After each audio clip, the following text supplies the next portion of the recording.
దుష్టుడైన అపవాది చేసే పని ఏంటంటే, నీ జీవితంలో ఏదో గొప్ప కార్యం దేవుడు చేయబోతున్నాడనే సంగతి అపవాదికి మాత్రం తెలుసు. ఆ అపవాది మనుషుల హృదయాల్లోకి దూరి ప్రార్థనని ఆటంకపరుస్తాడు. ప్రార్థన చేయనీయదు, ఆయన సన్నిధిలో ఉండనీయదు.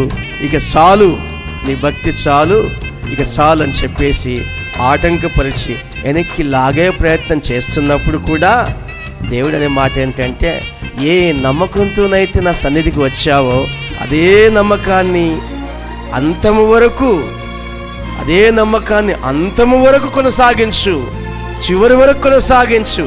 నీ జీవితంలో నేను గొప్ప కార్యం జరిగిస్తాను. వారి వైపు చూడకు, వారి చెప్పిన మాట నమ్మకు. ధైర్యపరిచే దేవుడు, గొప్ప కార్యం జరిగించే దేవుడు, బలాన్ని ఇచ్చే దేవుడు నీతో ఉండి ఆయన ఈ మాట చెప్పిన తర్వాత అస్సలు మనం వెనక్కి వెళ్ళొద్దు. అసలు మనకు వచ్చిన సమస్యల్ని బట్టి భయపడవద్దు.